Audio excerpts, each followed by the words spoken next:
Friends, இந்த மாதிரி கொடியாக போகிற ஒரு சின்ன பிளான்ட் இல்லைன்னா கொத்து கொத்தாக பூக்கக்கூடிய பிளான்ட்டுக்கு நீங்கள் எந்த மாதிரியாக ப்ரூனிங் பண்ணுறீங்க, ஷார்ட் ப்ரூனிங் பண்ணுறீங்களா, ஹார்ட் ப்ரூனிங் பண்ணுறீங்களா, அதை பற்றி தான் நம்ம இன்றைக்கி வீடியோ பார்க்க போகிறோம். பாருங்கள், இது ஒரு 1 இயர் ஆன ஒரு செய்யும் பிளான்ட்டு தான். 1 இயர் ஆன ஒரு பிளான்ட். ஃபஸ்ட்டு நான் காட்டினது அதோட பேபி பிளான்ட்டு 2 மந்த் ஆனது. 1 இயர் ஆன பிளான்ட்டில் எவ்வளோ கிளைகள் வந்திருக்கு, எவ்வளோ பூக்கள் பூத்துருக்குன்னு பார்த்துருக்கீங்க. ஃபஸ்ட்டு நான் காட்டினது 2 மந்த் ஆன ஒரு பேபி பிளான்ட். இது ஒரு 2 மந்த் ஆன பேபி பிளான்ட், செய்யும் பிளான்ட் தான். இதோட பேர் ஐசா லவ்னு சொல்லுவாங்க. இதோட ஃப்ளவரோட கலர் லாவெண்டர் பிங்க். பாருங்கள், நீங்கள் நெட்டில் அடித்து பார்த்தா தெரியும். இது கொத்தாக பூக்கக்கூடியது. இது ஒரு கிளைம்பர் வகையை சார்ந்தது.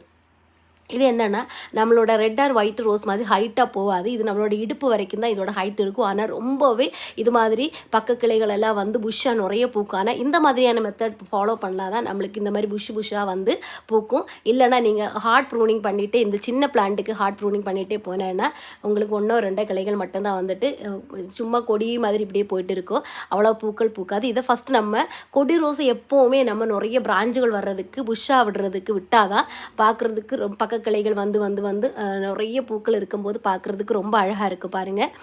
ஸோ இந்த மாதிரி தான் நான் இதை ப்ரூன் பண்ணுறேன்னு சொல்கிறது. இதை நான் எப்போவுமே இந்த மாதிரி 5 பூக்கள், இது எப்போவுமே கொத்தா பூக்கக்கூடியது. இது நான் இந்த பூக்கள் வரும்போது என்னோடய கையில் கிள்ளி தான் விடுறேன் பாருங்கள். இல்லை உங்களுக்கு கிள்ள முடியாதுன்னா நீங்கள் பிளைடில் அந்த எட்ஜு போர்ஷன்ஸில் போய் கட் பண்ணி கூட விடலாம்.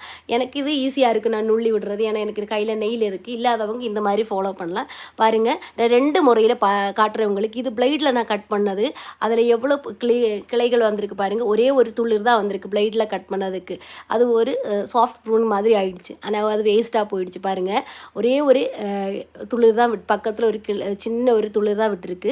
இதுக்கு டிஃப்ரெண்ட் நான் காட்டுறேன். நான் நுள்ளி விட்ட பிளான்ட்டுக்கு எவ்வளவு துளிர்கள் வந்திருக்குன்னு பாருங்கள். இது பாருங்கள், 3 ஃப்ளவர் இருந்துச்சு. அதை நான் நுள்ளி விட்டுட்டேன். அது கீழே இருந்து எவ்வளோ வருது பாருங்கள். இதான் டிஃப்ரெண்ட்டுன்னு சொல்கிறது. இந்த மாதிரியான ப்ரூனிங் மெத்தடை நீங்கள் இந்த மாதிரியான பஞ்சு ஃப்ளவரிங் பூக்கிற பிளான்ட்டுக்கு யூஸ் பண்ணுங்கள். உங்களுக்கு சூப்பரான ரிசல்ட் கிடைக்கும். இந்த மாதிரியான பயனுள்ள வீடியோ பிடிச்சிருந்தா என்னோட சேனலை சப்ஸ்கிரைப் பண்ணுங்கள். ஓகே, இனியும் ஒரு வீடியோவை சந்திக்கும் வரை பாய்.